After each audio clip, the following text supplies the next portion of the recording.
For the final time this season in 60 Plus Racing Adventures Super Formula Lights League, it's time to go racing. 60 Plus Racing Adventures is a very unique league in the world of iRacing. There are under-19 football World Cups. There are weight brackets of boxing. This is iRacers 60 years of age or older. It's a super unique league of really passionate, long-term, long-time racers. We love covering it here on RaceSpotTV, and we look forward to crowning a champion later. David Haynes here with Ron Morns as we bring you this coverage from Circuit Zandvoort.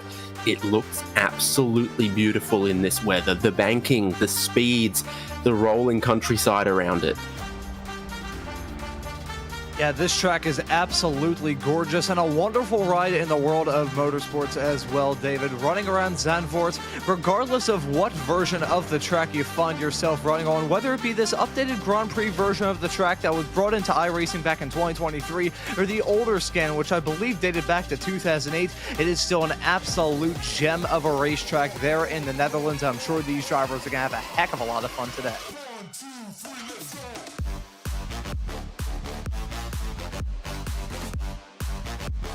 Format for 60 Plus Racing Adventures is 2 races, and that's what's ahead of us tonight. And this is the championship that's ahead of us at the end of season 33. This is one of the longest running iRacing leagues I know of. And Greg Seitz is up top from John Payne, Roberto Catalano, Mike McCormick, Russ Addy, Todd Scholl, Greg Garris, John Morgan, Paul Stump, and Franz Josef Sturm. It's Greg Seitz to lose tonight, and we'll see what kind of performance he can put on in the final round. 60 Plus Racing Adventures has shuffled across the open wheeler cars for those 33 seasons as well, including the Pro Mazda, including Formula 3. They're on the Super Formula Light now. We'll see if after this season they remain with it, but there's been plenty of updates to iRacing along the way over the journey, including updates to this racetrack, as you mentioned. And they've managed to fill the stands too, Ron.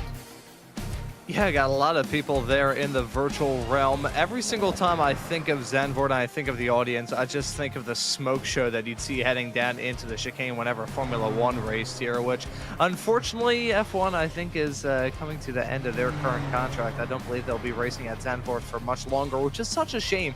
This track, I feel like, despite the fact it doesn't put on the greatest of racing when it comes to Formula 1, albeit that's definitely an exception considering F1 rarely puts on good racing at many racetracks, if we're being completely honest. This track is still an absolute gem in the world of motorsports. These Super Formula Lights cars, they're small enough whereby there are many corners around this racetrack where you can expect these racers to go side by side in the race we have coming up, especially turn 1. That is going to be a premier overtaking opportunity that these drivers are going to look to use, along with that turn 11 and 12 Hans Earth chicane that we're about to see John Morgan, the 177 car, approach in a couple of moments.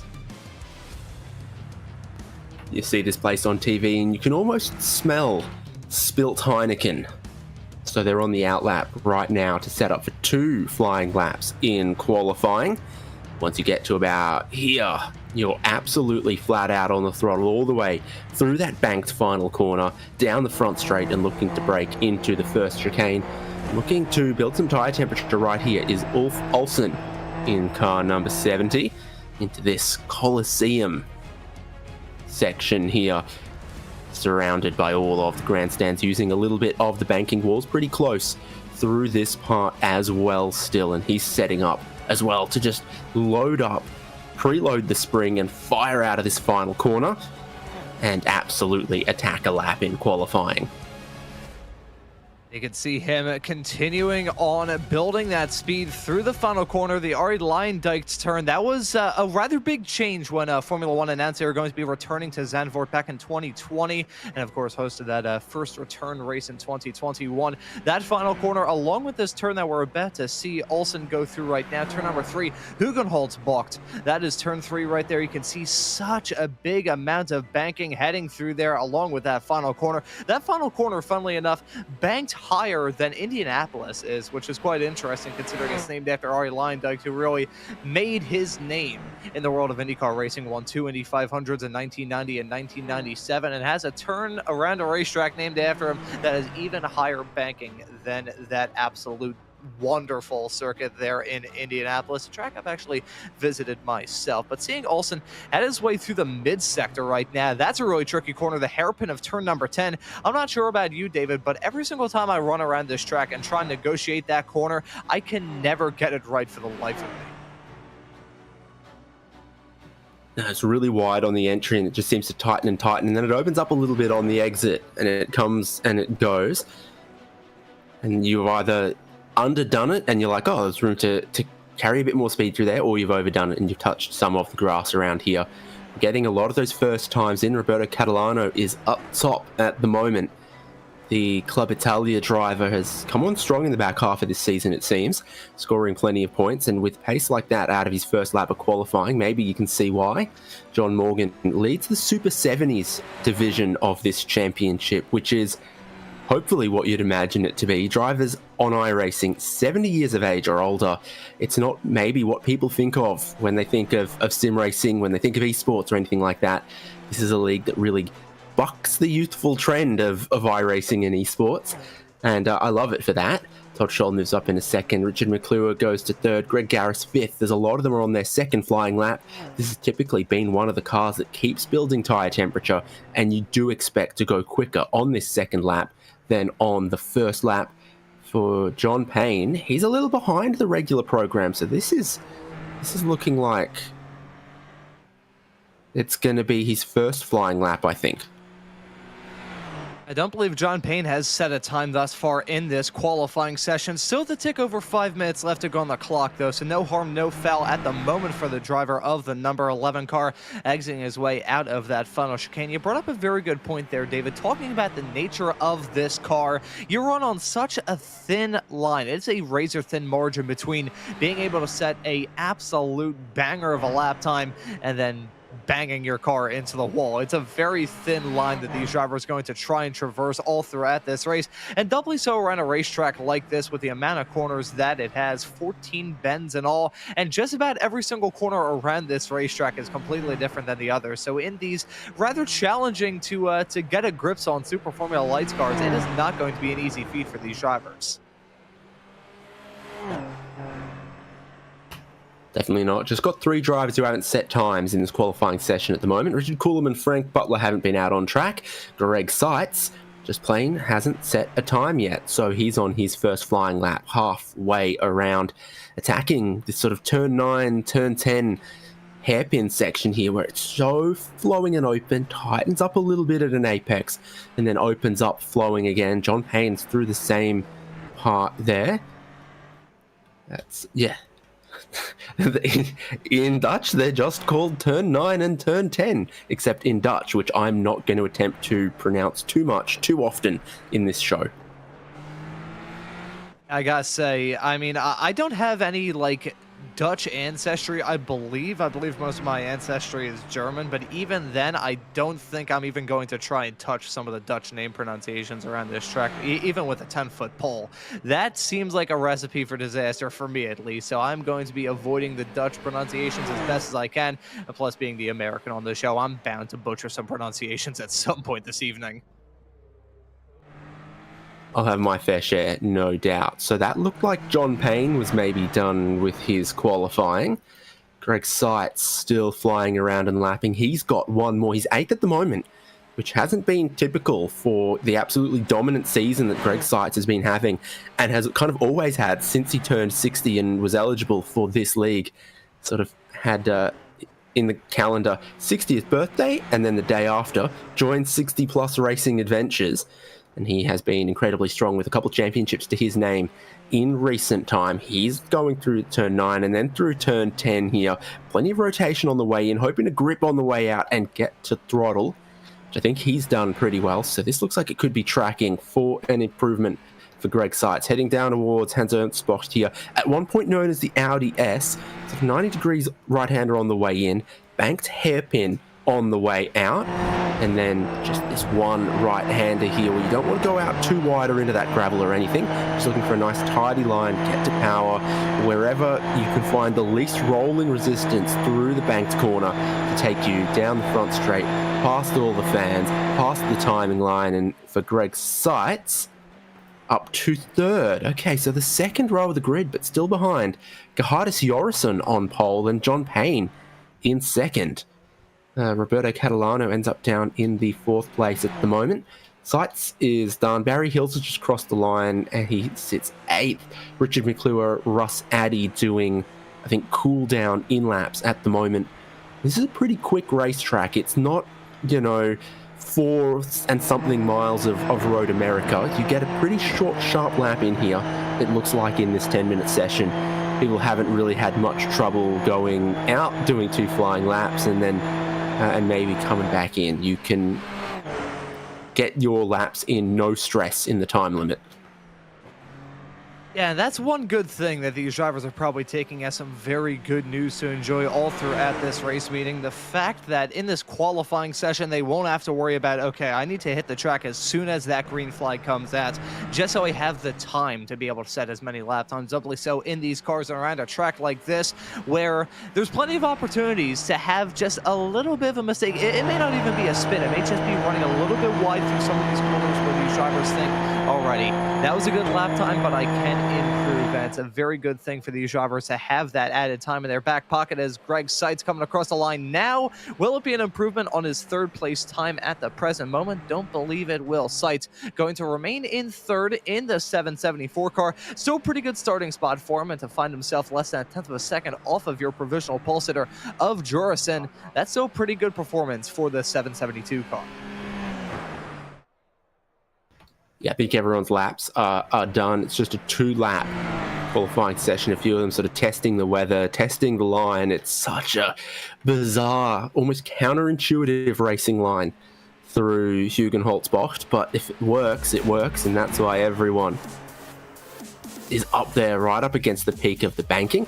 Now, we showed you some championship standings. I didn't think they quite looked right. They were actually from the halfway point of the season. This is the accurate standings.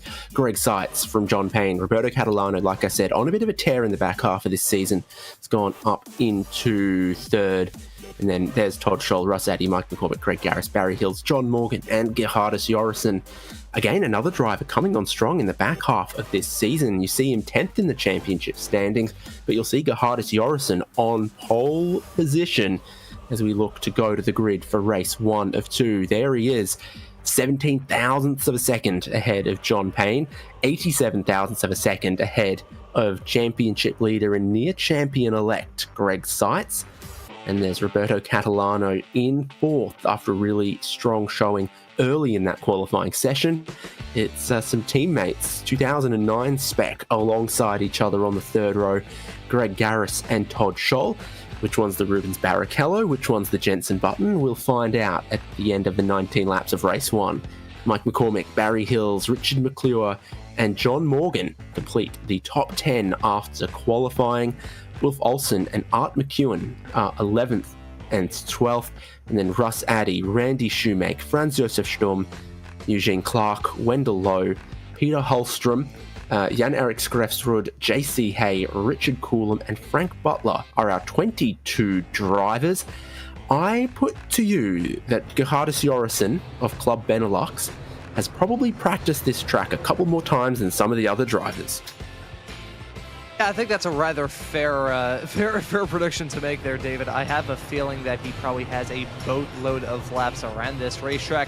Let's see if the experience is going to help him around a track like this in this frantic first race that we have coming up in a couple of moments' time. I have a feeling that experience may play into his hand quite a lot. But hey, we still got 19 laps in front of us around this track, 14 corners in all, every single lap, and a frantic run down into turn number 1. A good overtaking opportunity, but a spot where things can go really wrong, especially on lap 1. So really looking forward to this race. Let's see how things shake out. 65 kilometers an hour for the pace car as it heads towards the pit entry. Hope everyone was strapped in so they didn't fall out the side on the banking. Doing 65 k's an hour. The green flag waves. Pole sitter Gerhardus Jorgensen with the inside run towards turn 1, bringing John Payne, Greg Seitz, Roberto Catalano along with him. A couple of changes here as Todd Scholl and Greg Garris sort out their little teammate beef there, and we head towards the incredibly banked corner where you're always looking to see if you can get down the inside here. It's so tempting when you're battling wheel to wheel, but don't do it because there's no grip down there. We'll see who fares well coming off the banked Hugenholtzbocht. Bit of wheel to wheel contact. Todd Scholl's gone ahead of Greg Garris. Barry Hill's ahead of Mike McCormick. Russ Addy's grabbed a couple of spots on this opening lap as well. But all credit to Gerhardus Jorgensen. He maintains that race lead from a great qualifying on home soil, but John Payne's all over him. Yeah, Payne's still within striking distance, while Setz is within striking distance of Payne as well, heading their way off through the mid-sector into the hairpin of turn number 10. Jorgensen getting off to the best start that he can, but probably at this moment wants to build a gap as best as he can. Let's see if he's going to have that happen, because Seitz is certainly trying to figure out any sort of way to get past Payne. As you can see, the just spattering of gravel all through turn number 12. That's one thing we need to keep track of in this race as well, David. The gravel going to get flung around this racetrack to the point where some corners probably going to get turned into a glorified slip and slip. Well, it is going to look a little bit like the Indianapolis Motor Speedway as they head onto the front straight with one lap completed. A powerful toe for John Payne, and he looks down the inside. Gerhardus Jorgensen uses a little bit of the banking at turn 1 to hold some position. The top 3 are looking super feisty, getting side by side in places. Greg Seitz watches on from 3rd position into the Hugenholtzbocht. We go, and he gets down a little bit lower than I think we saw a lot of guys doing during qualifying, but it still works. He's going to range up on the back of John Payne, heading around to the far side of the circuit, through the sand dunes alongside the beach. Inside line, careful to protect his front wing. Greg Seitz looks like he's actually going to drop back into 3rd. Thought he had that one, but he's being very careful at this stage to protect his championship lead. I can imagine the 774 car is going to be seen driving on eggshells all throughout this race. You don't want to make too many big swings for the fence, otherwise you're going to find yourself in a world of hurt. So Seitz may be going to be a bit more cautious in the early stage of this race. Technically speaking, in terms of the time limit, we do have about an hour and a half left to go, but these drivers are already about to end the second lap of this 19-lap long race. And let's see how this is going to work out for Seitz. Will he try and risk it and get the move done on John Payne, or is Roberto Catalano going to realize that Seitz is taking it a little bit easy and try and back as we see contact and a big crash hang down through the braking zone to turn number 10? And it was all yellow. That was, I think, JC Hay and Richard Coulomb, or maybe Peter Holstrom was in there. We've had 2 cars through pit lane already, and Holstrom is on the tow hook at the moment. I think that was sort of a bit of a oops, didn't see you on the way into turn 10. So here we are again through Hugenholtzbocht, up high using the banking.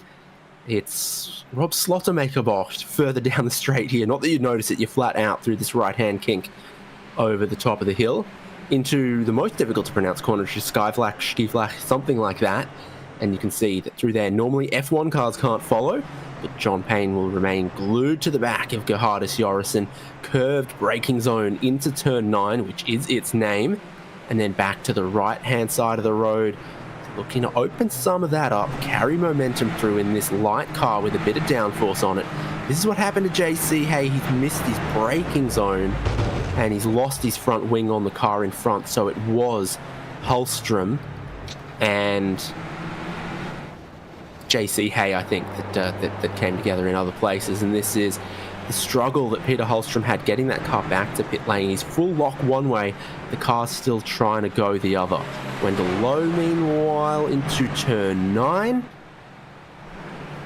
Bit of oversteer, fair bit of oversteer. Round you go. Taking a look at more replays. This was the 073 car. You can see him heading his way down into turn number 9. Loses it on the exit. That little stretch between 8 and 9 is so tricky to try and get right. You mentioned earlier on, David, talking about the curved braking zone. Heading off into turn 9, super tricky to try and get right as another spinner and bang into the wall. That's Barry Hills in the 66 car, losing it coming out of turn number 8. Wendell Lowe exiting the pits right now in the 022 car. Looks like that car maybe had a little bit of damage on it still. That area is maybe slow, waiting for the leaders to pass by pit lane before he rejoined the racetrack. But turn 9 and, well, turn 8 and 9, such a tough section to try and get right in the Super Formula Lights cars, because you're going in there pretty much at terminal velocity, carrying as much speed as you possibly can. But as I mentioned earlier on this broadcast, there's such a fine line to try and run around whenever you're in these Super Formula Lights cars. You step a little bit over that and you're going to slide off into the wall, back it into the barrier, and basically be done in this race. So I have a feeling that turn 8 and 9 may be going to be the most treacherous spot for these drivers all throughout this race meeting today. Ripping battle up the front. This is from third place. Greg Seitz really picking up a toe off John Payne, who's gone across the road to follow Gerhardus Jorrison and follow his toe towards turn 1 here. Roberto Catalano on this battle as well. If they keep fighting each other, we haven't seen a lot of changes of position inside of this top 3, but we've seen a lot of posturing, positioning, etc. Hugenholtz box. Greg Seitz goes highest of them all. Such an interesting corner to watch. So dynamic, and they're really sort of like racing in the rain. You find grip up there when maybe it doesn't feel like you should, but you find it one lap, so you're incentivized to go back there the next lap, and then everyone's doing it. Despite turn 3 having the banking of an oval, you have to go about it in the complete opposite way. I've seen some drivers try and go for moves down the inside into that corner, and there's only 2 ways that ends. It is catastrophically wrong or terribly wrong. Going through the inside of turn number 3 never works around a racetrack like this. Doesn't matter what car you're running in. Could be a Super Formula Lights car, could be an LMP3 car, could even be a Formula V for that matter. It really doesn't make a difference. The inside of that corner, basically at the bottom of the bowl, as I like to describe it. You go in there and it's simply not going to work out for you heading off through that section. So complete flip of the mind compared to how some of these drivers would usually think about a banked turn. Running around the outside, carrying that momentum and keeping it through, even if it is a little bit dusty out there and there may be some chunks of what I like to call OPR, other people's rubber. It's still rough running around there on the inside, so the outside lines certainly prefer. Nothing good happens at the bottom of the bowl for sure. You've had a change of position between teammates there. Russ Addy +4 in this race, getting ahead of John Morgan to be the one in line behind Richard McClure, leading what's forming up as a bit of a group through the mid-pack, and that's always a characteristic of 60-plus racing adventures. There's always someone for you to fight, always a battle somewhere through the field. So this goes McClure to Addy, Morgan, Ulf Olsen, then Franz Josef Sturm, Art McEwen, Randy Shoemake, and Eugene Clark. Almost 8 cars pretty consecutively through this part of the group. It looks like McClure has been finding his feet, nearly a personal best lap last lap, matching his previous PB. So it's consistent pace by the looks of things from McClure. At this point in a race like this, having that consistency is going to be super important for these drivers. At a racetrack like this, where there's many of opportunities to make a mistake, you just want to keep it clean. To finish first you have to finish. I've read that in a fortune cookie before, and I think that's going to be a message that these drivers really have to keep into their minds as they negotiate this race. Third place, Greg Seitz pulls out of the toe of John Payne, and it looked like he was going to then be back behind it. Then he's shoved his nose down the inside. He's up in a second place. Amongst all of that, Gerhardus Jorrison has a race lead of almost a second here. But Greg Seitz has been unleashed into the second position. Roberto Catalano pretty close here as well. Different lines again through Hugenholtzbocht. Actually looks like I want to call it double apex that John Payne took was pretty successful. So you brake very late in, get a bit of rotation, and then spit out a tiny bit earlier. This is multiple camera angles of the battle now between second and third. Diving into turn 9, you kind of leave yourself exposed a little bit through these hairpins because they're so wide on the entry that the optimal racing line leaves an incredible amount of tantalizing real estate for your rivals to try to dive down the inside and surprise you.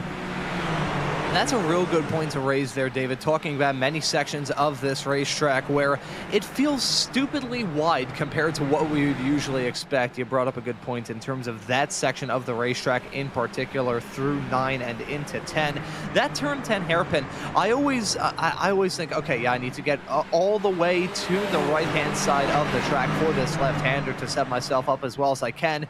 Usually in the midst of doing that, considering how small of an area it is between turn 9 and 10, don't really have the time to do that. You basically have to treat turn 8 like a hairpin in order to get all the way set over to the right-hand side to arc your way into turn 10, as we see JC Hay locking up into the chicane. That's going to cause him to lose out on a spot. Nearly coming to blows as well, coming out of the corner. Not entirely sure who that was. Multiple of these cars that you see on screen right now had some difficulties. I think that may have been the 073 car, unless I'm very much mistaken. But regardless, getting back to the point that I was going to raise, talking about the entrance of turn number 10, I can never get it right for the life of me. And it also, you kind of set yourself up for failure if you try and move all the way to the other side of the racetrack. Oh, as that was a car spun around on the exit of turn number 8, and we nearly just saw the leader slam into him.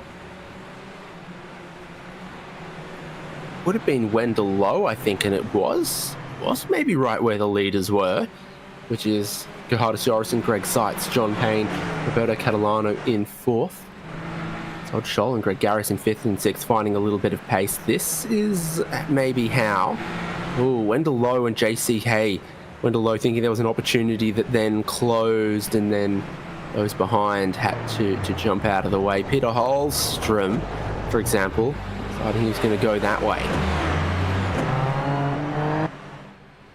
And when you see a car spun like that, heading through one of the fastest sections of this racetrack, it is a split-second decision as we see side-by-side racing for the lead heading down into turn number 1. Sets trying to get a move done, still side-by-side on corner exit, heading their way into turn number 2 right about now.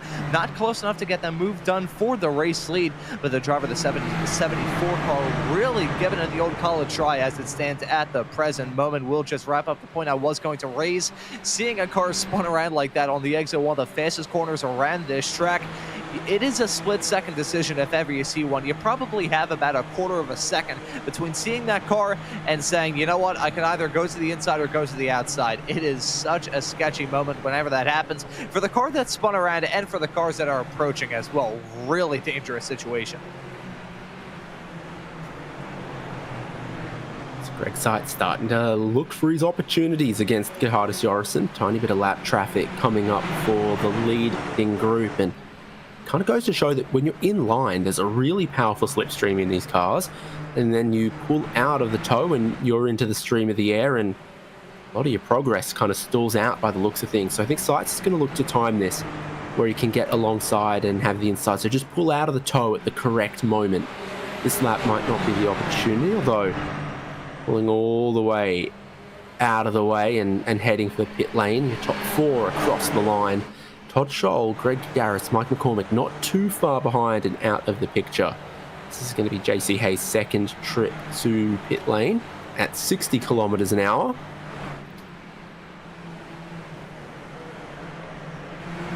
Slowly trundling his way into the pits as we go back to the live action and see these front 3. The pack slowly breaking away from everyone else, including Roberto Catalano in that number 2 car. He's still within striking distance. It's about 1.2 seconds between himself and your current race leader. However, not really close enough to try and go for a move on John Payne, Greg Seitz, or Jorisson at the moment. You can see that gap about 1 second between Payne and Catalano heading off through turn number 9 right now. So it looks like it's very much so just a 3-car battle at the front of the field. Then you find Catalano and you go about 3 seconds back to find Todd Scholl in the number 35 car. So despite the fact it's still very close to the front of the field, they have broken up a little bit side by side into the chicane. Stets getting that move done.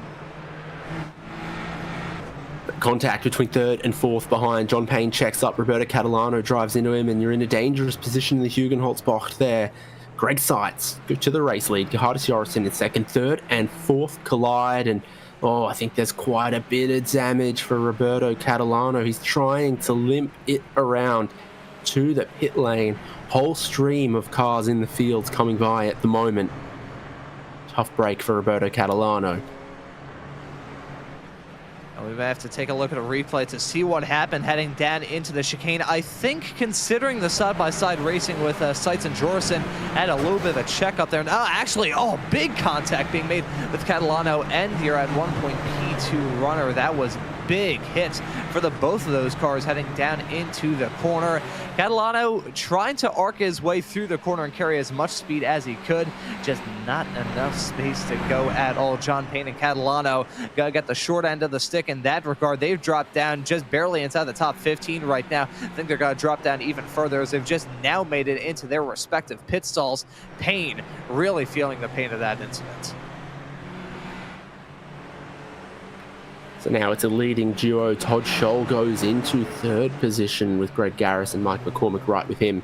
What was at one point a battle for fourth, now a battle for a spot on the podium. Olsen drops down the timing.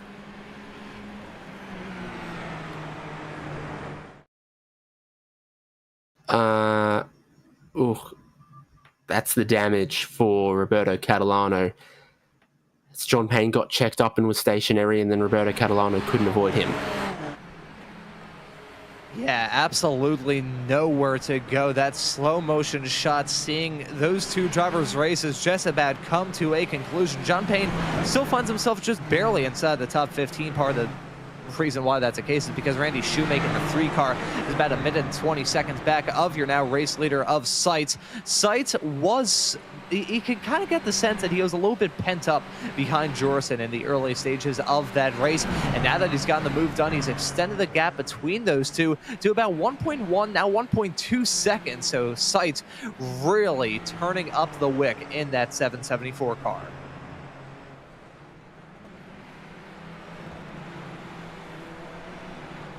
Lap 12 of 20 with another 20-lap race to come in 60-plus racing adventures. The point scoring format for this championship sees each week the drivers carry into the championship the points from their best results of the 2 races.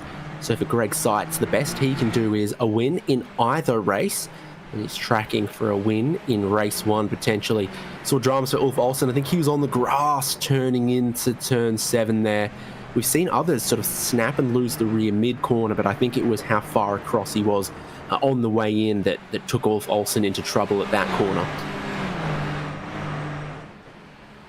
Yeah, and more drivers going off the track. This racetrack is so unforgiving when you go off the circuit. You got some more asphalt runoff area than there was when this track was originally scanned for iRacing back in 2008. But it's still an old school track. You don't have miles of asphalt runoff area on the outside of every single corner. It's just grass, then a bit of gravel, and then wall. There's nothing else between it. So it's super unforgiving. And through that section of the racetrack as well, we've seen so many drivers have off-track moments. These Super Formula Lights cars not giving these drivers any form of concession at all, as Todd Scholl blinking out of existence there a couple of moments ago. The alien encounters continuing here at Zolder as he finds himself in third in the number 35 car. But this track super unforgiving, and these drivers certainly learning that the tough way.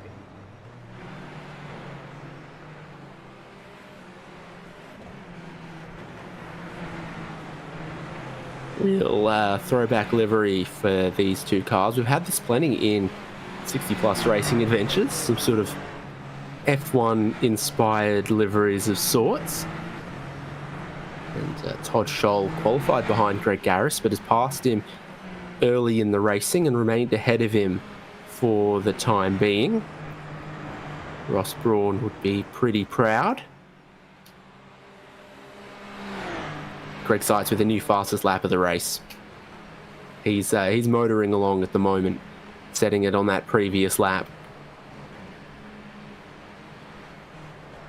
Yeah, that 774 car, I'm not sure if he found a nitrous bottle or what, but he has turned up the wick ever since he got that move done for the race lead. Let's just follow him for a couple of moments in the 774 car and see how this driver, who's been oh so fast throughout this season and certainly oh so fast all throughout this race, let's see him negotiate these series of corners entering the mid-sector of this track right now at the top end of the circuit through turn number 7 into turn number 8 right about now. And you can just see him kissing those apexes, not really hitting the curbs too much, which in open wheelers you can't necessarily blame him for. A curb whack and an open wheeler can go down about as bad as a lead balloon as heading his way through turn at number 10. This is poetry in motion from what we're seeing right now with Seitz. He has been fast ever since he got that move done for him.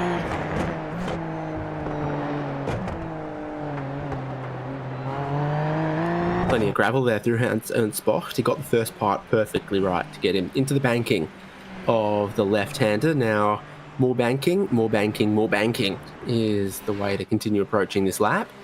6 laps left. Of course, eyes mindful on the traffic ahead of Randy Shoemaker. Someone should get mowing out there. That's a bit ridiculous. Yeah, very tall grass around certain parts of here. Should be noted, talking about the track itself of Zandvoort, I learned this a little while ago. It actually is Dutch for Zandvoort, so I guess that does make sense with the name, and that's something that the real life world has seen whenever there's a race at Zandvoort. You can see a little bit of dust around this racetrack if it hasn't been used for an extended period of time, and I think it's probably, I don't know, less than half a mile away from the ocean. So a pretty nice beachfront resort when you come to think of it. Nice to have a racetrack right by the ocean, and these drivers certainly enjoying the ride at the present moment. May have a battle forming involving Mike McCormick in the 99 and Russ Addy in the 111 car. These two cars rather close together as it stands at the present moment. Richard McClure, you can just barely see him in the back of shot in that number 84 car. Close but no cigar involved in this battle as it stands at the present moment, as it's currently about a second between Addy and McClure. Actually more than a second between those two drivers, and about a second teetering around that barrier between McCormick and Addy.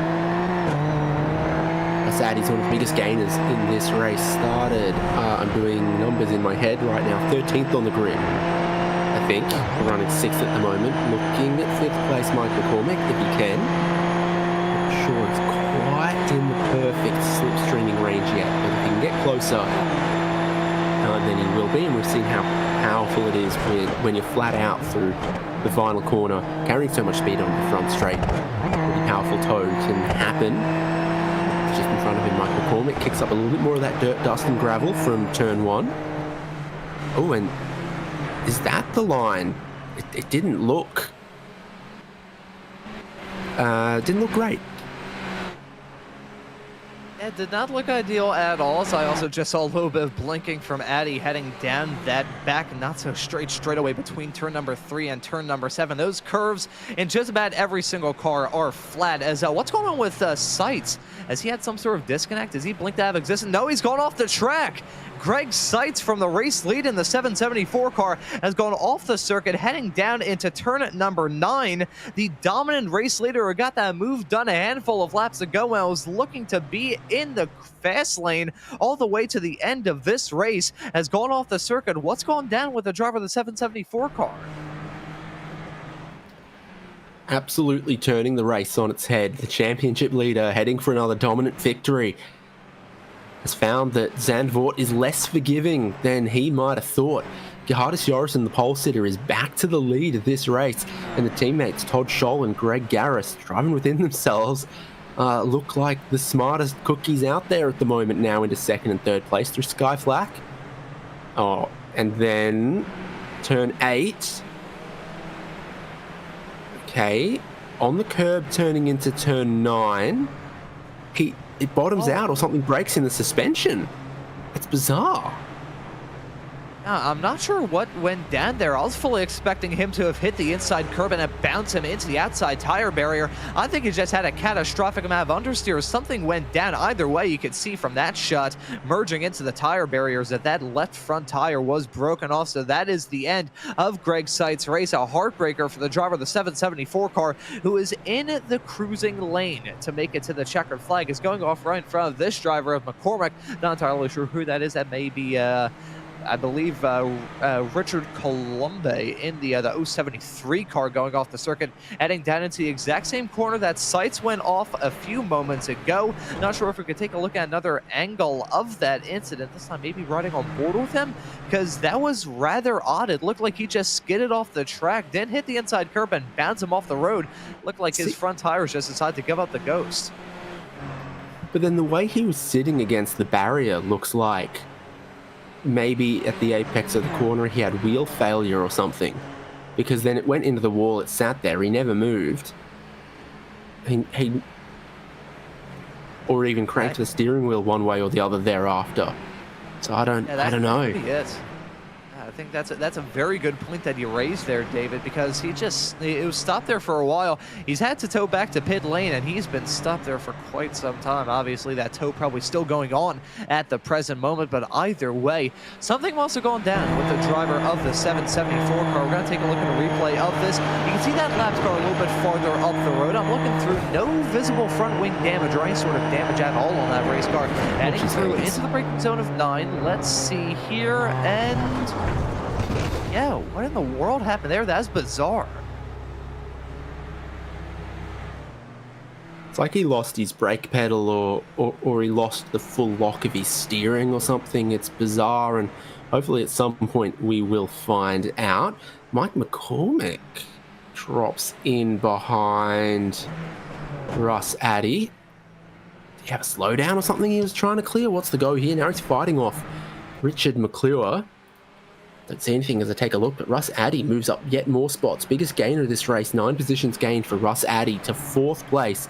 It's going to run out of time, I suspect, with 2 laps to go to hunt down a podium. But from what we've seen from this race so far, you absolutely never say never. McClure coming back at Mike McCormick. They're side by side down the front straight.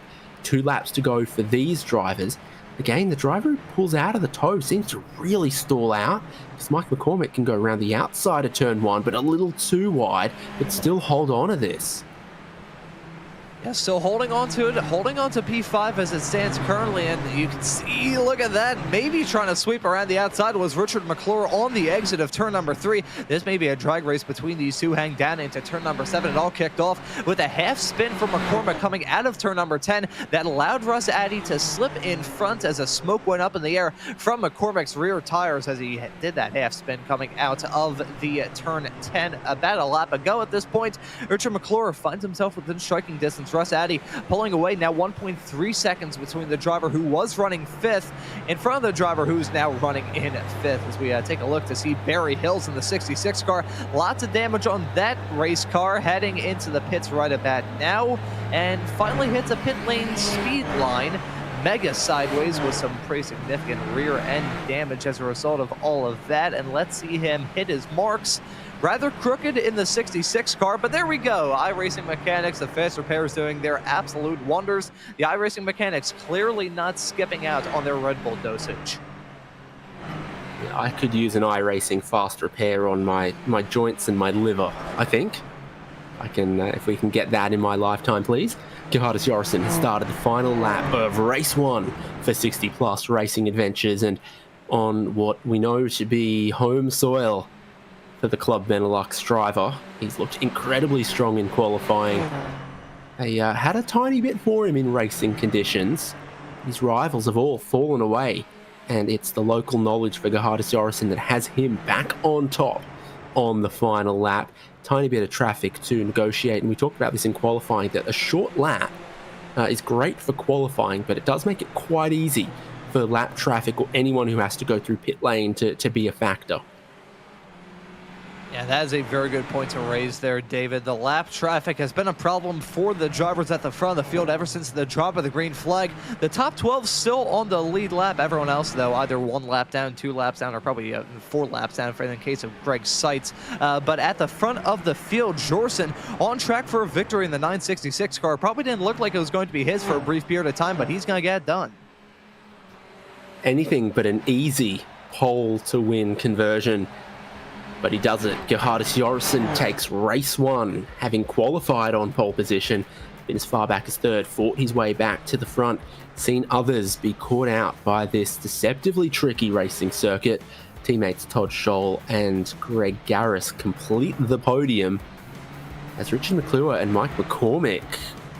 Oh, McCormick has a bit of late drama here, and I think he's lost that spot to McClure super late on the final lap. And that was a very close battle right to the line. It was 1.3 seconds between those two drivers at the end of the race. I'm not entirely sure what went on with Mike McCormick in that number 99 car. Maybe another sideways snap like he had to lose out on P4 to Russ Addy a couple of laps before then. Either way, McCormick dropping down like a rock in the later stages, going to finish outside the top 5. With all but one driver having crossed the checkered flag, this is the results from race 1 of 60-plus racing adventures from Circuit Zandvoort. Gerhardus Jorson from Todd Scholl, from Greg Garris, Russ Addy, 9 positions gained to 4th place. Richard McClure getting ahead of Mike McCormick on the final lap. John Morgan, the best of the Super 70s that I know of, there in 7th place. Art McEwen inside the top 10 from Franz Josef Sturm and Eugene Clark, and then Ulf Olsen finished 11th. He was the last driver who didn't need to make a pit stop. Randy Shoemake twice through the lane and still on the lead lap. And then Richard Coulomb, Jan-Erik Skrefsrud, Barry Hills, Peter Holstrom, Greg Seitz, John Payne, Roberto Catalano, and JC Hay, the top 20 there with Wendell Lowe. And early retirement, and Frank Butler not taking to the grid, at least in race 1. So joining us, Greg Seitz, is it?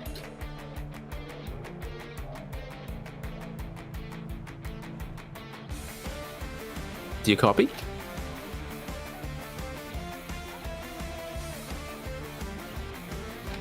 Try to get to some post-race interviews here when we can, Ron. I think may have some sort of technical issue there with Greg Seitz. I'm not sure if he had his microphone hooked up there or what, but I gotta say, a brilliant race here at Zandvoort. Some twists and turns, and not just the ones out there on the racetrack. Hopefully we will get a chance to interview Seitz, who I can imagine has some mixed feelings at the end of this race. He's going to walk away with the championship, I believe, but probably a bit upset with how things shook out for him as a result of that mistake heading down into turn number 9. And let's see if we got him this time.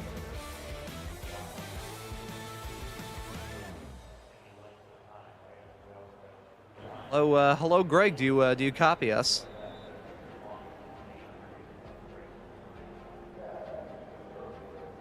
Hello, Greg.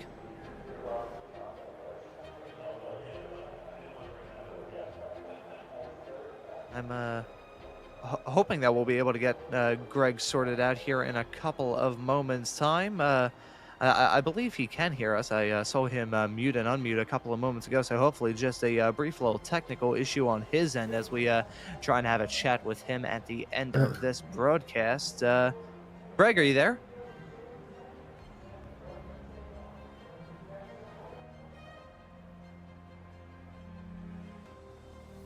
I think we'll move on then, if we can. See about one step further up the podium.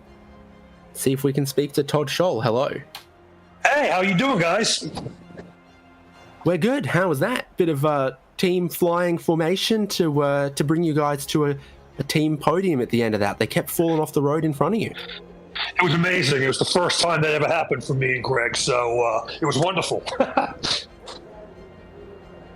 Yes, 5th and 6th on the grid to 2nd and 3rd. Deceptively tricky track by the looks of things that you're carrying so much speed through some of these corners in this car, and then you dip half a tire on the grass, and that can be race over.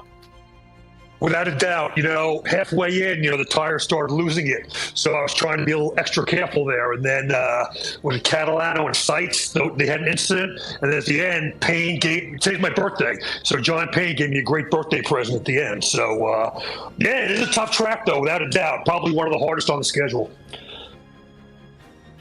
Well, you need a couple birthdays to get to 60 plus. So I hope all of them have been good to you. And this season, as we wrap up on it, how's it been overall for yourself and Greg? Well, this is the first season that we've teamed up, and we were great. I mean, I could not even be happier. For myself, I got new equipment towards the beginning of this season. I put a rig together in the middle, and it made a big difference for me. So, I was competing with guys like Russ and Mike McCormick and Gerhardus and Barry and a bunch of other guys I'm forgetting. But, it was a great season all the way around. So I appreciate racing with all these guys, no doubt. Well, fantastic. One more to go. Best of luck to yourself, and hopefully it's another good one. Well, I might be stepping out. It's my birthday and my girlfriend's birthday the same day, so we might be going to lunch right now. But hopefully I'll be able to get a chance to talk to you guys again one of these days. Do you know what? That does sound even better. Enjoy that one. Thank you, buddy. You have a great day.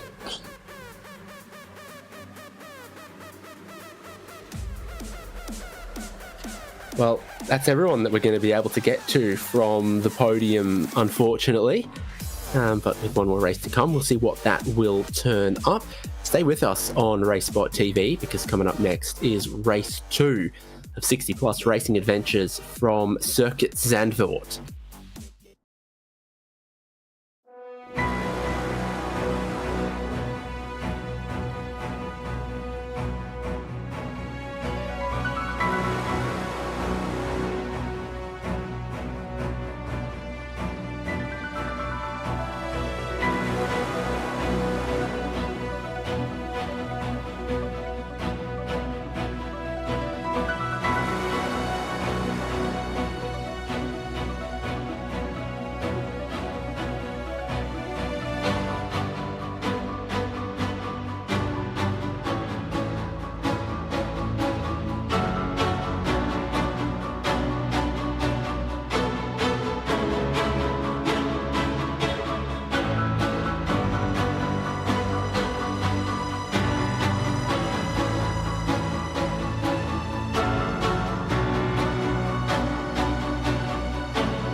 the last day of school for season 33 of 60 plus racing adventures. One last race in the round, one last race in the season. Can Greg Seitz complete his crowning glory?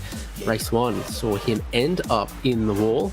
We'll wait and see what race 2 and its qualifying will bring here on RaceSpotTV as David Haynes and Ron Mons bring you live coverage with Ramiro Sneros in the production as well. Good to have him bringing us all the angles, replays, graphics. About to get into our second qualifying session, Ron. Yeah, that we are about to, and these drivers probably hoping to right the wrongs that many of these drivers faced in that first race. No different is probably going to be the driver who had one of the most upsetting ways to end a race that I've ever seen. That being the driver who's been so dominant thus far in this season. You gotta feel bad for the driver of the 774 car in that opening race because he was fast. He was stupidly fast at certain points of time, but for Greg Seitz, he wasn't able to seal the deal. Had a heartbreaking mistake heading off through turn number 9, and it really didn't come out the way that he probably had in mind. So drivers like him and many others up and down the grid probably looking to right the wrongs of that first race and hit the ground running the second. Moments from clicking over into the qualifying session that will set the grid for race 2, same as it was for race 1, 10 minutes, 2 laps. Most of the drivers tend to leave pit lane pretty early. Some of them, around a short enough track like this, could leave it pretty late. Skahardis Jorison, he's back again to take another swing. See if he can lock out pole positions from both races. And that'd be a real good achievement if he's able to get that done. And I certainly can't rule it out at all, David. We mentioned in that opening race this evening how challenging this track is and how important it is to try and nail every single lap that you can. It takes a fine line in these cars, and it takes a fine line around this track to be able to maximize your performance. But some of these drivers clearly have the pace and the comfort to be able to get the job done. Track conditions same as race 1. Pretty cool on the racetrack. Very little breeze and no rain. Makes it different to Brisbane at the moment. And there's the time, the weather, humidity, all of that. Good conditions. Just takes that sort of lap and a half to really build tyre temperature in the Super Formula Light car. That's what everyone's doing out there on their laps at the moment. Greg Seitz hasn't left pit lane, but John Payne, Ragnar Wisloff, Mike McCormick sure have, and so too has Roberto Catalano.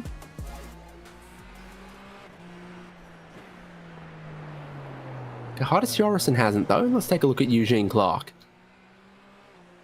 Eugene Clark in the number 73 car exiting turn number 10 right now, heading down this back straightaway into the chicane, which was a trouble spot in that opening race. We saw some drivers come to blows heading off through that 11 and 12 section right there.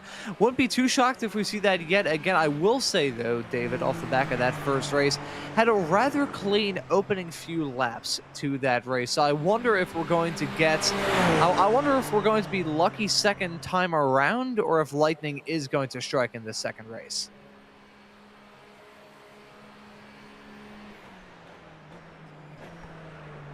So here we go, beginning the first flying lap for a handful of these drivers. Greg Seitz is waiting at pit exit. Eugene Clark has begun a flying lap. So has a few other drivers. I think Barry Hills, Eugene Clark, John Payne, Franz Josef Sturm are all on their first of 2 flying laps at the moment. Here is Sturmy into 9. That's basically picture perfect all of the track. And here's Barry Hills through Skyflak.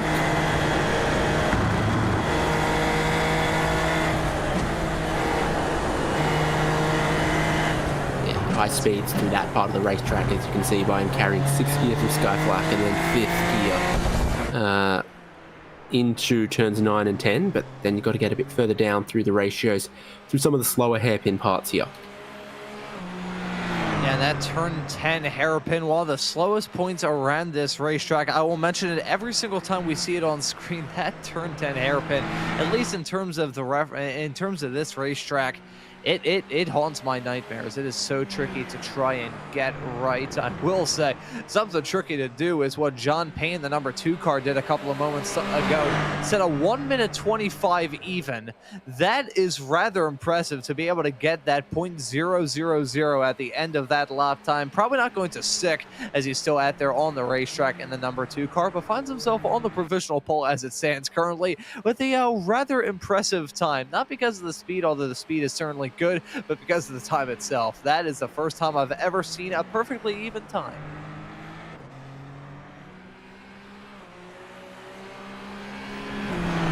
Greg Seitz, who waited a little bit towards the tail end of the session, finally gets going. Hugenholtz blocked his all the way up against the white line of the exit. And then up through the gears he goes. He'll get towards 6th gear and then hold it over the crest and diving to the right-hand side. There's all the sand dunes, everything around here. Track used to be a little bit bigger. Half of it kind of got lopped off and they built, I don't know what, out there. It's homes, it's a holiday park, it's something. Real movement from the rear of the car through turn 9 for Greg Seitz. I don't think the rear grip is there, and we've seen a few drivers reach and then surpass the limit of the rear grip through that part of the racetrack in racing conditions quite early on in race 1. And probably going to see a case of deja vu yet again in race 2. That's the thing when it comes to a racetrack like this and race cars like this. As much as it is a very treacherous line that you have to run to be fast around this racetrack and these race cars, there's that little part of your mind that's whispering in the back of your head, hey, push it a little bit harder through that corner. You could have gained a couple more tenths.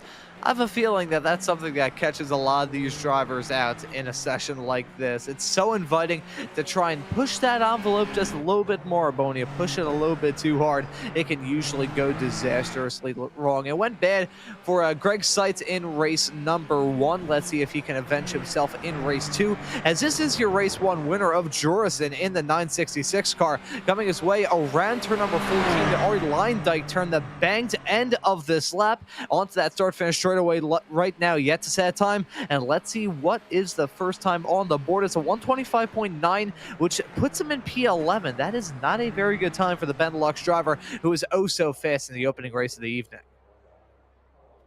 Yeah, we're comparing his first lap to everyone's second laps at that point, and Richard Coulom's no laps. So quite a few of the drivers are done at the moment. John Payne at the top, half a second from Roberto Catalano. Greg Seitz on his second lap. Gerhardus Jorison on his second lap. Jan-Erik Skrefsrud on his second lap. Ulf Olsen, I'm pretty sure is done. Yeah, that would be. Tricky pit entry to slow down to 60 k's an hour, but no pit stop typically required in this race.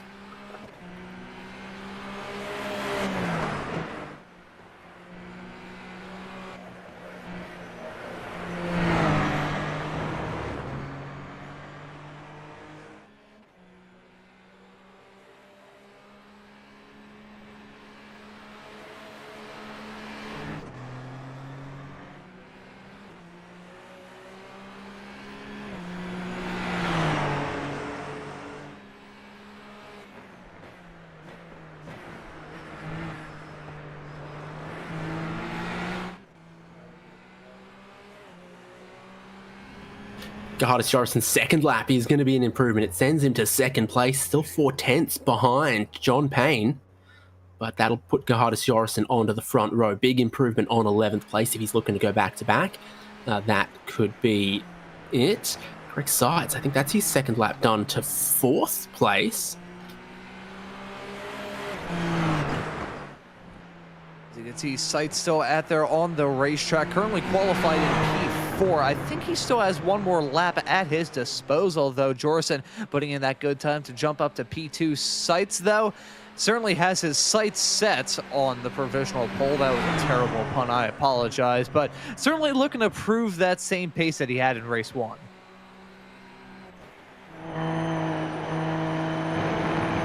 It wasn't short of race pace in race one, was he? The qualifying he didn't quite have locked down.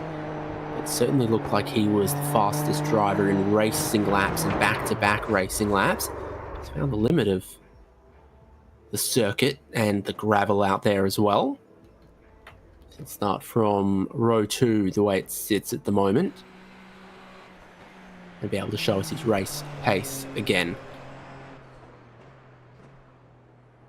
That was a simple spin coming out of turn 10. I will say, talking about my consistent troubles with this corner, and the consistent troubles I think a lot of racers have, the exit of that corner, super tricky to try and get right. You can see Barry Hills exiting that corner a couple of moments ago. Didn't even go off the track, but you can see some gravel on the racetrack, which I have a feeling is going to make that exit of that hairpin even more treacherous than it already is. Drivers getting caught out by it in race 1. We just saw Sights get caught out by it a couple of moments ago here in qualifying for race 2. That turn 10 hairpin, it is evil.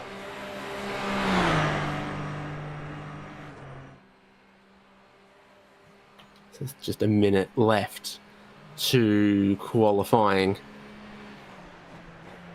19 cars have been out and set laps. We saw Richard Coulomb parked in the pit lane. I don't think he ever left pit lane. So he might be starting from 20th if he looks to do this one. And Ragnar Wisloff, we didn't see in race 1. Looks like he's going to join us for race 2. Still got a lot of drivers crossing over to this second session, though. Ragnar Wilsoff, not sure if he was one of them, but you can see, obviously, John Payne, who's rather fast in that opening race, got involved in that collision heading down into the chicane. Jorison, obviously a fixture in that first race. Catalano and Payne actually were the drivers involved in that incident at the very mid-sector of that opening race as a checkered flag is out in this qualifying session. All the cars going back to pit lane, and it looks like it's going to be John Payne avenging that incident from race 1 to grab the pole. Yep, the grid get locked in now with qualifying done. John Payne and Gerhardus Jorison on the front row. This is that grid. Do you remember that the top 3 were covered by under a tenth of a second in the qualifying for race 1? John Payne has blown that out of the water for race 2. Handy little lead over row 2 with Roberto Catalano and Greg Seitz. And there's Todd Scholl and Mike McCormick, 5th and 6th. And then Greg Garris in 7th. I thought Todd Scholl told us he wasn't doing this race. Is lunch off? What's going on? Barry Hills in 8th. Franz Josef Sturm and John Morgan completing the top 10. There's his teammate Russ Addy in 11th. We said Ragnar Wisloff qualified 12th. That's where he is, ahead of Ulf Olsen, Art McEwen, Randy Shoemake, Jan-Erik Skrefsrud, Peter Holstrom, Eugene Clark, and Jerry Kerr, I think, is going to be the last driver with a qualifying time. Not a super representative one, I don't think, but one nonetheless that puts him ahead of Richard Coulomb.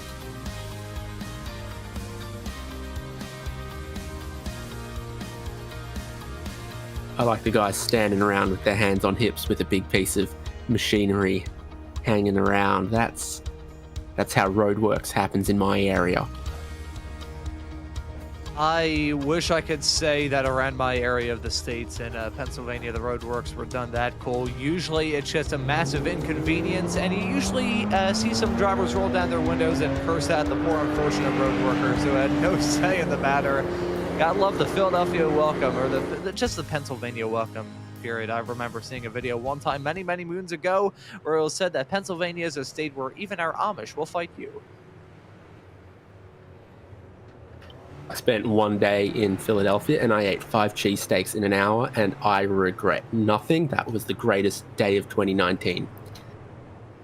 Now, honestly fair, the cheesesteaks that we've got here are killer. As long as you don't go to Pat's and Gino's, those are the ones that everyone always talks about, but they don't have the best cheesesteaks in the city of Philadelphia, I can assure you that. But with the cheesesteak discussion notwithstanding, I still have not had food today, so I don't want to make myself hungry. We got a second race to look forward to here, David.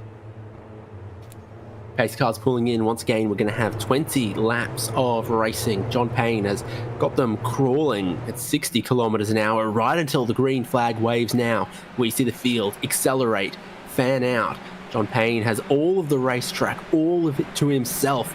No worries for what line he wants to pick through turn 1. Greg Seitz gets ahead of Roberto Catalano, who was a tiny bit slow getting away, and you see dropping back through turn 1 into Hugenholz-Bocht for the first time. The temptation is to get way down low on the racetrack, but there's no grip there. All of the speed is up high.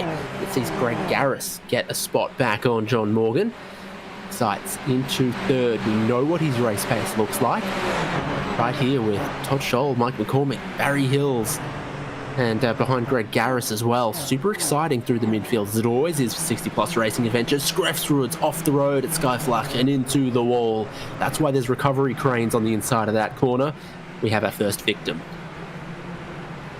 And the first victim of this challenging racetrack. It comes 7 corners into the lap. It's an easy mistake to make. May have to load up a replay to see what happened to Skrefström in that 911 car. Finds himself in 20th as it stands at the present moment, towing back to pit lane. So his race is going to be done just about a couple of moments after it starts, as Barry Hills dips some wheels off into the gravel, heading through the chicane a little bit sideways. That may allow Greg Garris in the number 10 car to slip a wheel down the inside. Not close enough in the 10 to get a move done on the 66, heading their way off through the final corner. Taking a look at Skrefsrud. So he was battling a little wheel to wheel here. Over the crest we go. And whoa, he chops down. No contact. Just has cold tires on that opening lap.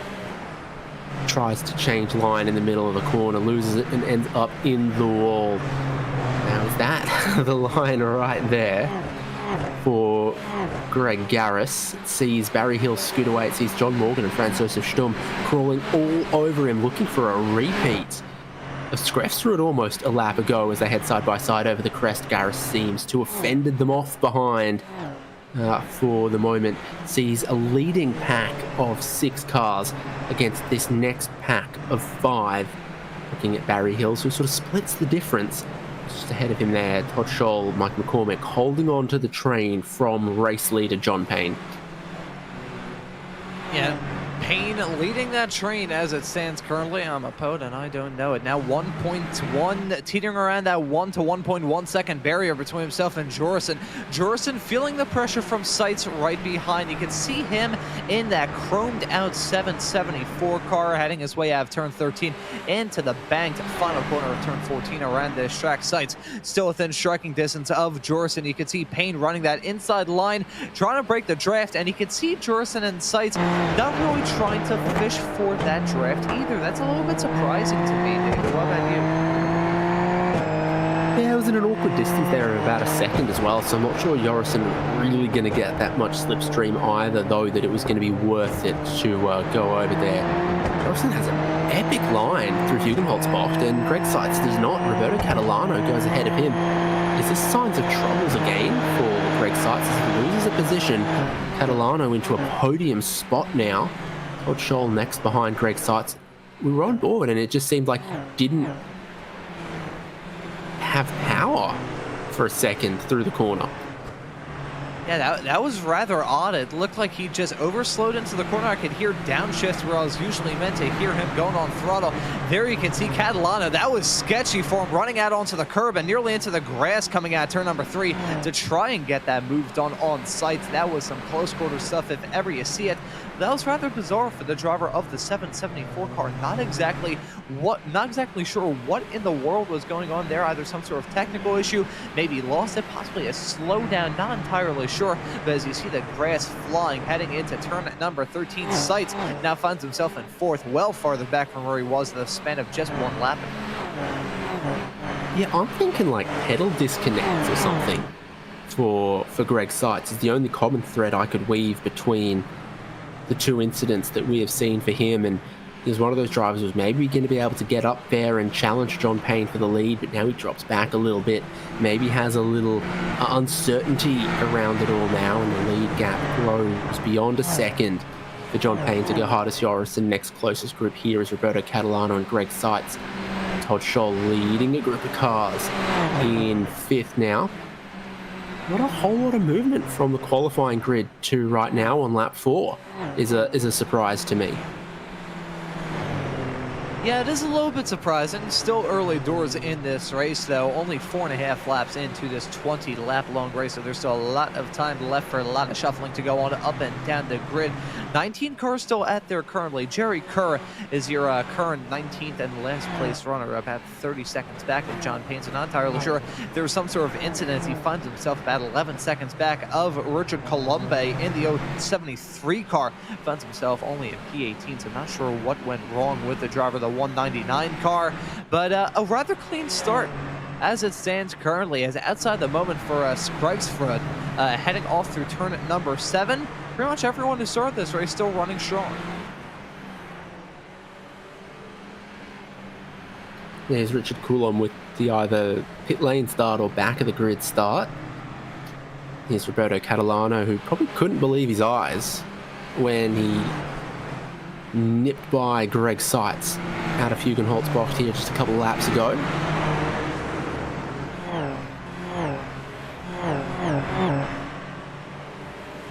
So many cranes on the skyline there.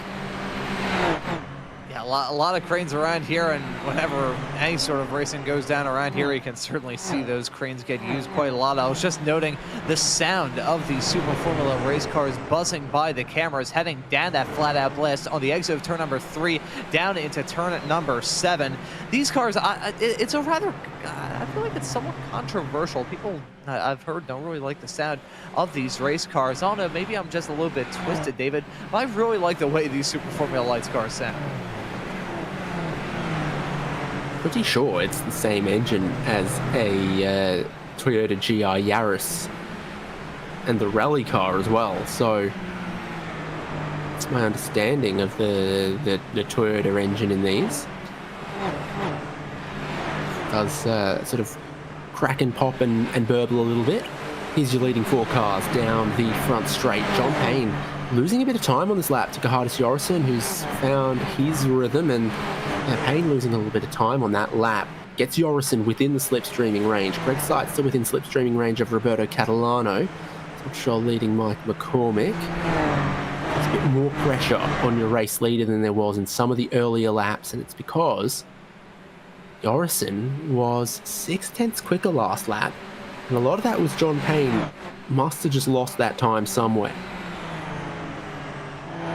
There must have been something weird going on there to cause that much of a drop back, but either way, just had the cookie crumbles around this racetrack. A small little mistake, drop down like a rock. You need to really work hard to be able to grow that cushion back out at the front of the field. It's teetering around that high tenth of seconds barrier, teetering around. I'm seeing it dip down below about a half a second, teetering all the way up to 3/4 as it stands right now. Jorison on the charge. I gotta say, deja vu to what we saw in the opening race of this evening, David. The fact that we've got John Payne, Jorison, Catalano, and Greg Seitz all running inside the top 4. They're shuffled up quite a lot from what we saw in race 1, but still the same cast of characters running at the north end of the field. I wonder if some of them aren't just running out of gear in the slipstream there. That's almost all the way to the top of 6th gear for Greg Seitz. Yeah, just as he dives down the inside of turn 1, Catalano pushes just a tiny bit wide. I think Seitz might just have this over Roberto Catalano as they head into Hugenholtz box. Weirdly, the right-hand side of the racetrack's the place to be. So Catalano down low, stalls out in the middle of the corner, firing off with all of the momentum. Greg Seitz into 3rd place. Both of them doing that, but have lost a second or two to the race lead, where Gahardis Jorison still just sits at half a second or so behind John Payne leading the way. Greg Seitz is back where we saw him earlier on in this race and doesn't look shy at all of sending a move now. So it doesn't look like a driver in a car that is particularly worried about any problems. It's looking pretty all right as it stands at the present moment. There's still a lot of time between now and the end of the end of this race, though, between now and the checkered flag. So can't necessarily make too many judgments from the other early stages of this race, but looking through, trying to make a judgment of some of the other drivers that we see in this field. I think John Payne has a really good shot to do well in this race. Finds himself in the race lead, still now 1.2 seconds between himself and Jorison. So I'll ask you this here real quick, David. He got involved in that incident with himself and Catalano heading off through turn number 11 during the opening race. Now there's 2 cars between themselves, and John Payne finds himself starting this race at the front and not having to worry about a car kind of acting as a rolling roadblock around him. A side-by-side racing involving Greg Garris and Barry Hills heading through turn number 1. Looks like Garris going to get that move done to slip his way up into 7th in that number 10 car, but I have a good feeling about Payne in that too. He looks to be fast, and he looks like he's holding enough of a grip on this race. He's not white-knuckling the steering wheel. He's not giving this race a choke-out death grip. But what he's doing is he's just holding that race firmly enough, holding the race in his hands, whereby he can kind of dictate how things go. So this is dramas for Randy Shoemake. He spun it there out of Hans Ernst bocht. Found the wall on the inside, got a little bit of damage. Got a little bit of damage on. He's now one of 2 cars that have been down the lane. The other one, we saw the incident already for Jan-Erik Skrefsrud. This is your leading 4. Gerhardus Jorison dropped back a tiny bit on the last lap. So when they're flying along, these guys are in the 124s. And then, yeah, you've got Jorison back into the 125s. Seitz and Catalano lost a little bit of time battling each other, but the laps are about to update as they cross the start-finish line. Seitz has sort of picked up some speed. He can close in on the race lead, close in on 2nd place. That's what he did the previous lap, and it's what he does again this lap as he gets very close to a personal best, pulling Catalano along with him as well. Seitz is getting quicker, 0.3 quicker than 1st and 2nd on that lap just gone. And you pointed this out before, Catalano doesn't seem too shy about the exit of Hugenholzbach. Oh yeah, that close quarter stuff coming out of turn number 3 earlier on in this race was incredibly sketchy. Talk about licking the stamp and sending it. The driver of the number 9 car decided, you know what, screw it, gunned it and ran around the outside. It worked out rather well for him. And on the subject of lap pace as well, I was looking through and seeing some of the times that Greg Seitz has set ever since the drop of the green flag.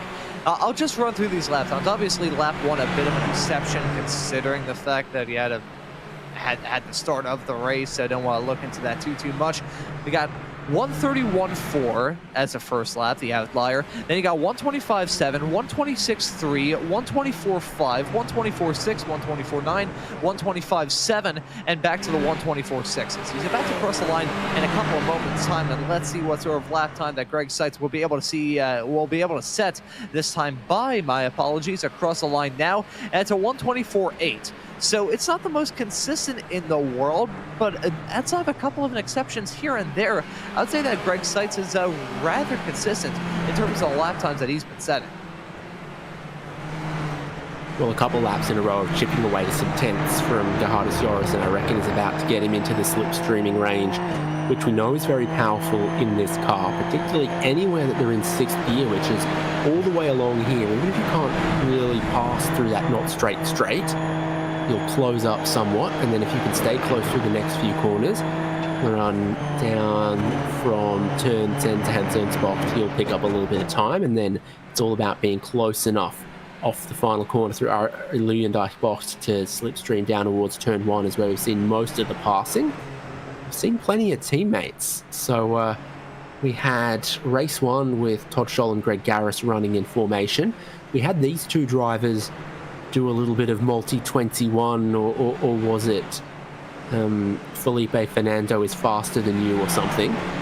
They swapped positions in race 1, and now they're pretty close together again in race 2, John Morgan and Russ Addy. I'm not sure multi-21 would actually, let me do it again. Multi-21 would work out too well between those 2 races. I'll hold off on the joke that I was going to make a couple of moments ago as side-by-side racing between Jorison and Seitz for P2. Seitz, a man on a mission, gets that move done around the outside, heading through turn number 1 to slip his way up into 2nd. I was just going to say that multi-21 action between John Morgan and Russ Addy probably won't go well, because I think over the radio, multi-177,111 wouldn't have the same ring to it as multi-21 usually does.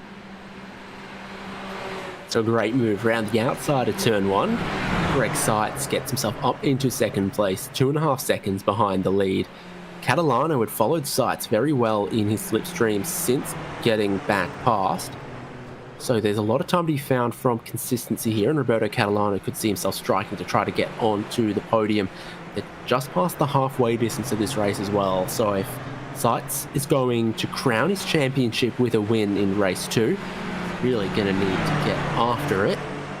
And again, looking at the championship standings, the best placed Super 70s driver this season is Mike McCormick, and he's running 6th in this race as well. So, you know, in the multiple years I've been covering this championship and 60 plus racing adventures, some of the drivers who were not Super 70s are now Super 70s, and some drivers who were not 60 plus have become 60 plus and joined the championship, like Greg Seitz. So definitely keep an eye on Mike McCormick in the closing stages of this race as well, as he's headed potentially to his own championship as well. Greg Seitz has gone and cleared out past Johannes Jorison. Now Roberto Catalano, who we know not afraid of keeping the right foot down when he senses an opportunity, is next to maybe put some pressure on the hometown hero. Yeah, applying the pressure as it stands currently, and let's see if Jorison is going to crack. He didn't really feel as much pressure as he's felt thus far in this race. Of course, had that side-by-side battle with himself and Greg Seitz in the early stages of that first race, and then eventually retook the lead when Seitz went off a little bit farther up the road. But Jorison, he finds himself in a rather unfamiliar position compared to race 1, running in 3rd, and as it stands currently, it's 3.5 seconds between himself and John Payne. John Payne really pulling away in that number 2 car, now 2 seconds in front of Greg Seitz. There he is in that blue car, heading his way down into turn number 13 right now. John Payne, I'm not going to say that I called this, because we've still got 8 laps of racing action left to go for the driver of the number 2 car to take the win, but certainly showing that pace that I kind of eyed up right off the bat. I saw that he was comfortable enough in the race whereby he wasn't just throwing wild stuff at the wall and seeing what would stick. Really working well for him as side-by-side racing with Jorison and Catalano heading through. That is into turn number 1, and Catalano not able to get that move done. Catalano, my apologies, I'm not sure what I said. Catalano, I think I got the A and the O confused there, but Trying to make it rhyme with Barcelona. Yeah, I think that was what was popping into my mind. But the driver of the number 9 car tried to go for the move, just was not close enough. What you saw though from him was great commitment round the outside of turn 1. He wasn't thinking, oh, I don't have the inside line, I'm going to give up on this. He's like, maybe. No, ran out of grip, tiny bit of lap traffic, stays out the way best it can. Good job by Jerry Kerr, who smells a podium battle coming and decides that he won't ruin a good thing. Very heads up, very aware, good stuff. So John Payne just sort of try to pull the pin on a little bit of pace, and he set his best lap of the race, which was almost the fastest lap of the race. You've got all of your top 4, their best laps, 124.5, 124.5, 124.5, 124.6 for Roberto Catalano. Seitz holds the fastest lap of the race at the moment, but they all keep sort of knocking on the door of some very similar ceiling to their pace. It's the consistency. And it's so important, and Johannes Jorison having dropped out of the slipstream of Greg Seitz, I think has been quite costly for him. Now Roberto Catalano is in his slipstream, not as close as a lap ago, but not afraid to break pretty deep. Roberto Catalano, I like the cut of his jib, if you will. I like the way you put that there, David. The cut of his jib is looking fast as it stands at the present moment. The number 9 Every racing series has got to have 1 or 2 drivers where you look at them and you go, well, they're going to have a go. Like, they're going to find out. That's, I mean, in the world of racing, there's so many drivers that you look at them. It's like, yeah, they're go for the dive every single time there's an opportunity for them. I mean, just thinking about it stateside for me, Ward and Colin Herta in IndyCar, those are 2 drivers who you always know are going to be the center of attention and always bringing the action. I think Roberto Catalano has certainly been that in this race meeting. He's still hounding the back of Jorison in that 966 car, and very close to hitting the wall as well coming out of the corner. Certainly risking it for the biscuit or risking it for the Trisca if he's feeling the low-calorie option in the number 9 car. Finds himself in 4th at the moment, still within striking distance. However, I think he lost out on a little bit of time this lap. Red Bull era Daniel Ricciardo was also that sort of, well, he's going to give it a go. Like, I'm not sure if whatever he's going to do is going to work, but I won't look away because I know he's going to do or try something. Roberto Catalano seems to be that driver inside of the top 4 at the moment. Matching lap times between the race leaders as they both nudge up against personal best and race leading pace. So if you want a hot fight, how about Mike McCormick and Greg Garris?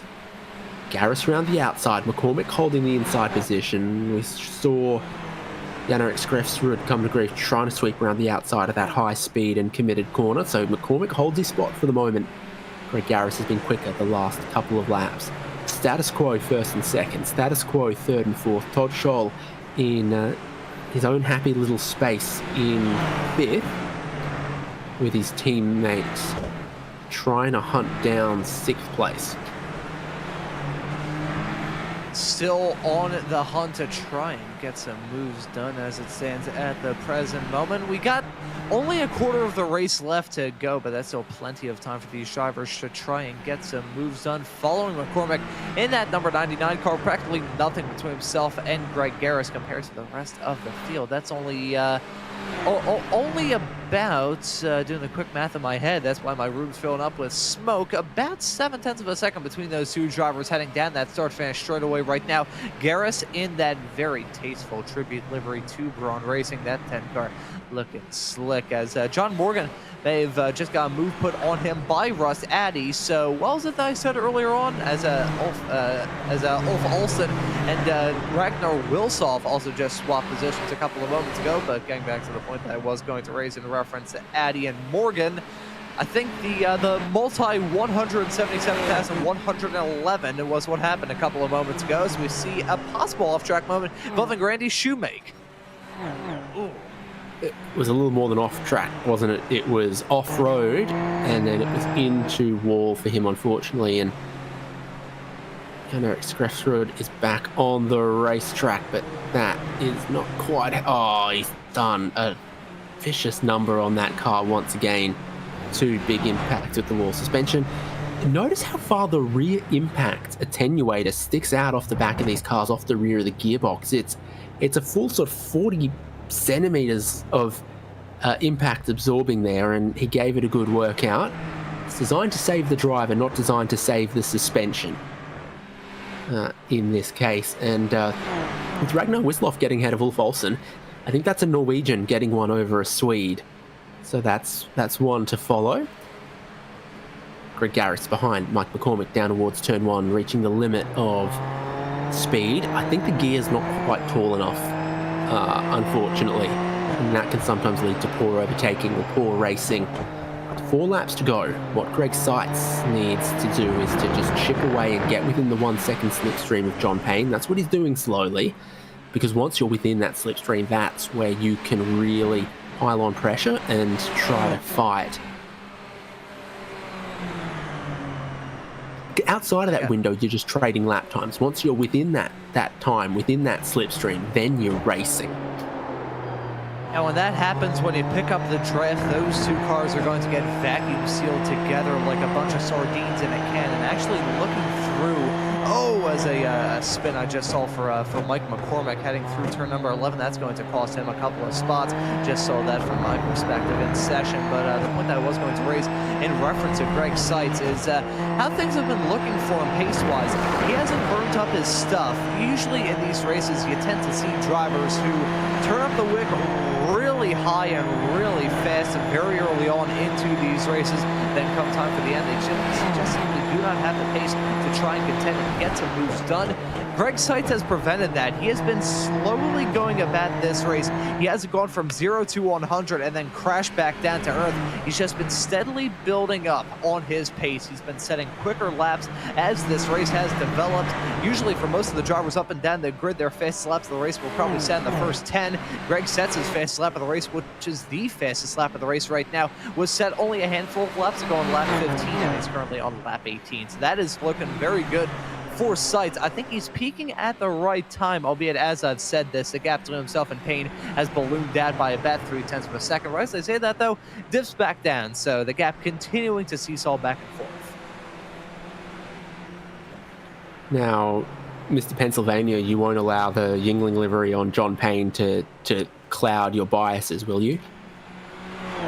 I will say, technically speaking, I am 20, so I cannot comment on any sort of alcohol rivalry situation. And this is saying, I'm saying this as someone who bought a Corona beer hat at a random truck stop out in Iowa back in 2021. Yeah, that I got just as many odd looks as you're probably expecting I did. 2 laps to go, race leads 1.3 seconds. Greg Seitz has been closing this one in, chipping away at it, sets a new fastest lap of the race on the lap he's just completed, saving all of his pace for right at the end. Seems to be the way to go in these cars as well.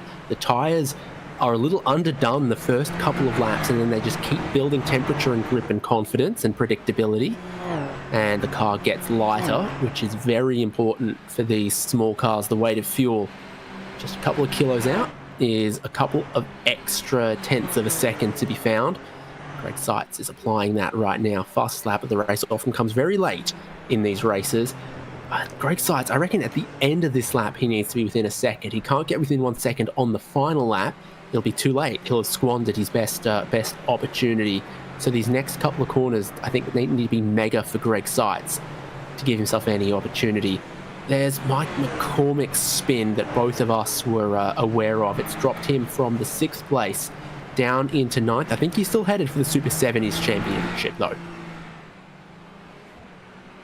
Yeah, maybe getting a little bit donut practice in slightly early. I don't think turn 10's a good opportunity to do some overtaking. I don't think there's a lot of spectators around that point in the grandstands, but John Payne, he's got to be maybe thinking about some donuts as a gap to himself, and Seitz is now 1.2 seconds, still around that barrier. Seitz has been able to close up, but he hasn't been able to break through yet and get into the draft. I think John Payne in this final lap with only 13 turns left to go for him, Seitz is going to have to throw something at the wall and see what sticks. Is side-by-side racing with Jorson and Catalano heading through out of turn number 1. That's going to be Jorson holding on to P3. Roberto Catalano still slotted in 4th as it stands currently, but I think I may have just pulled off a reverse jinx for the drivers at the front. Seitz is now within that 1 second barrier. Let's see if it was too little too late, though. The whole podium is up for grabs in the final lap of the final race of this round to close season 33, and Gerhardus Jorison battling with Roberto Catalano goes off the road. Perhaps some damage. Catalano goes through into 3rd. Seitz drops a tiny bit further back behind John Payne and Gerhardus Jorison. Race 1, he will not be able to win. Race 2, it'll be between John Payne and Greg Seitz. Roberto Catalano in 3rd place right now. Here is John Payne with just a couple corners to go. 8 tenths ahead of Greg Seitz. Keep it within bounds here, and I think John Payne can look towards the checkered flag through the heavily banked Aurelien-Deichbocht. Absolutely flat out in these cars, just shifting up through the gears at the right time, looking for the timing line there to give him the win at the final round of season 33 of 60+ racing adventures. John Payne with a win. Greg Seitz is champion for season 33, and Mike McCormick is Super 70s champ at the end of this season of 60+ racing adventures. Greg Seitz, doesn't he know it? And he is going to be jumping up and down with joy. He is the champion at the end. So that could be part of the reason why he wasn't pushing the issue too much towards the end. As we see side-by-side racing, that saw Jorson go off the track through turn number 7. He dropped down like a rock towards the end of that race. Ended up in P17. I think there may have been some damage that he picked up as a result of that, and ended up all the way down in 17th at the end of this race. But for your champion of Greg Seitz, it is a brilliant season, not capped off with a win, but he got pretty close.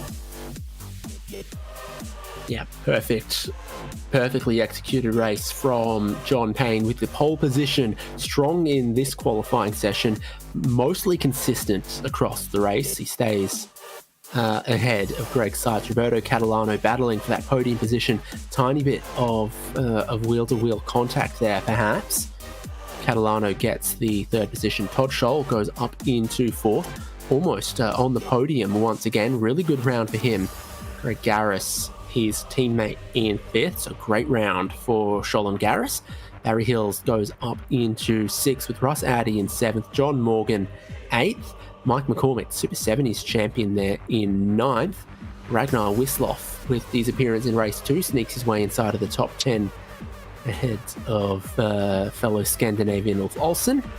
And then Franz Josef Sturm, Art McEwen, Eugene Clark, Richard Coulomb, and Peter Hallstrom, the last cars on the lead lap. Gerhardus Jorison Toad on the final lap.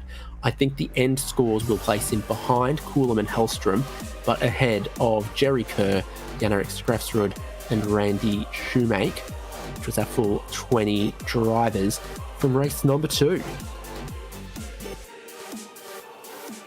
It looks like race winner John. Yeah, absolutely, really good race. How to find us and joins us. Congratulations, race 2 winner with the pole as well, John. Oh, yeah, that was something. My goal was just to get a decent finish, but qualified well. I hoped Roberto and Greg and everybody would fight a little, and that seemed to have happened. And so once I could get a 2-second gap, I tried to manage that, but then, I've always got an eye on Greg, and here he came. And boy, the nerves start creeping in, and then laps start getting messy. And so I was just happy to hold on long enough, no incidents, and so yeah, it was a good run. Hearing a bit of the Jaws music in the final 10 laps, but your sort of absolute peak of your pace was as good as Greg. So is it just about the consistency and the feel of this car against the limit? Yeah, for me, I've always been peaky. I'm a one-lap wonder, but I can't do it lap after lap like he can. And so I was just trying to every lap just get close to what my relative was up, and so just get close to what my best lap was, and that'll be good enough. But I'd come across the line 3/10 down, 4/10 down on my own time. So I know I can do it. I need to get a little more consistent. Well, by my understanding, the top 3 in the championship at season end is this top 3 on the podium: yourself, Greg Seitz, and Roberto Catalano. How's the season been in the Super Formula Light car? Roberto has, I don't know what kind of super performance enhancements he's got going on, but he has really picked up the pace. With Greg, it is what it is.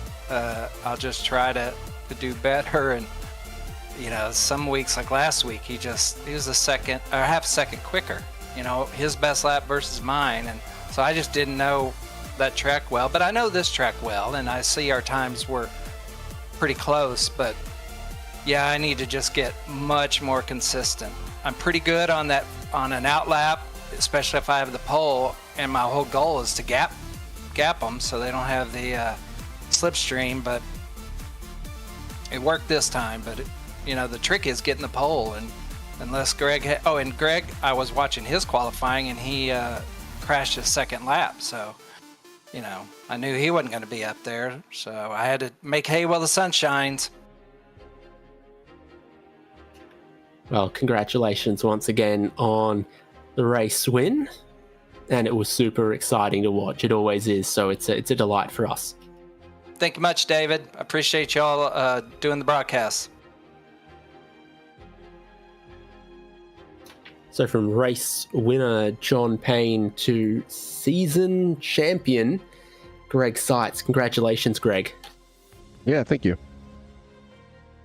So it's always sort of, we're looking from the outside, trying to tell things that are happening when maybe we don't have all the information. Let's wind all the way back to race one. What happened for you there? Equipment failure. My VR headset just blacked out. I had nowhere to go, so it's kind of hard to drive that way. Okay, because my suspicion, I was thinking maybe pedals or steering or something, but I knew it looked like a problem like that rather than, oversteer, or perhaps you'd taken too much curb. And you were strong in that race, so I guess it motivates you in race two to come out raring again. Yeah, and then of course I didn't have a great qualifying. I spun on the second lap, which is fairly rare for me, so I ended up fourth, and then luckily I beat Roberto kind of at the start, and then I don't know, third or fourth lap I was going around turn 3 and I hit the pit limiter instead of the shift, so that I was just sitting there confused. I'm like, what is happening? Good work, Kevin Magnussen. And then so the championship as a total, I mean, the Super Formula Light car has been sort of interesting to look at. It looks like the tire on these, it starts off real sketchy, and then it's later in the race that you build a little more grip and confidence, and the same from qualifying. Yeah, I think on this particular track, it's about the third lap where you could start to really push it. The first lap is definitely a little sketchy, and then second lap it's not doing too bad. Third lap is good, and then later in the race, it seems like the tires fall off just a tiny bit, so you have to be a little more cautious. But yeah, I pushed too hard on my qualifying lap on the second lap, and the tires just weren't there, and so I think I hit the outside and caught some sand and spun me around. If someone was 59 years and 364 days old and they were thinking, what league should I race next season, what would you recommend? Well, I'd have to say 60 plus because I think you could qualify as long as your birthday is like in that season. So you can get in and I think, begin racing with this. So yeah, it's a great league. Everybody's pretty respectful of everyone else. It's fun competition. Congrats once again, Greg. We're entering the Seitz era of 60 plus racing adventures, it seems. Yeah, I've been having a pretty good season. We'll see how it goes next season. I don't know if I'm going to make all the races, so that'll make it a little bit tougher to win a championship if I don't make them all. But yeah, if I can make most of them and avoid the drop races, I hope that I'll be up there. The competition is pretty tough. Thanks so much for joining us, and I guess enjoy a week off or whatever it may be, and we'll see you for some races in the future of 60 plus racing adventures. I appreciate it, and thanks you guys for the broadcast, and thanks for all the admins for putting on the league. Thanks to my competitors, John and Roberto were really strong this season, so yeah, made it a little more challenging than the past few seasons. So we look to wrap up RaceSpotTV coverage from Circuit Zandvoort for the season 33 of 60 plus racing adventures. Ron, it's been two really exciting races that we've seen from this newly refurbished and banked racetrack. Oh, this track put on some brilliant racing action this evening. Saw some topsy-turvy races, some curveballs being thrown both the driver's ways and our way here in the commentary booth. I gotta say, overall, for my third ever 60 plus racing adventures broadcast, that was a really fun night of racing action. There's still more 60 plus racing adventures to happen. This has been the Super Formula League, but there's GT3, there's BMW M2, same time tomorrow. We'll be bringing you their championship finale in the BMW Championship from 60 Plus Racing Adventures. And if you are that hypothetical 59 years and 364 days old, you can find 60 Plus Racing Adventures on the iRacing forum and other places. They are a good community. I think you've seen plenty and know plenty by this time, and the kind of racing that they want to be a part of, everyone understands, and it is a good community of good racers. Look forward to seeing the next championship of Super Formula Lights and BMW tomorrow night. David Haynes here with Ron Morns and Ramiro Cisneros in production from RaceSpotTV. Thanks so much for joining us from Zandvoort.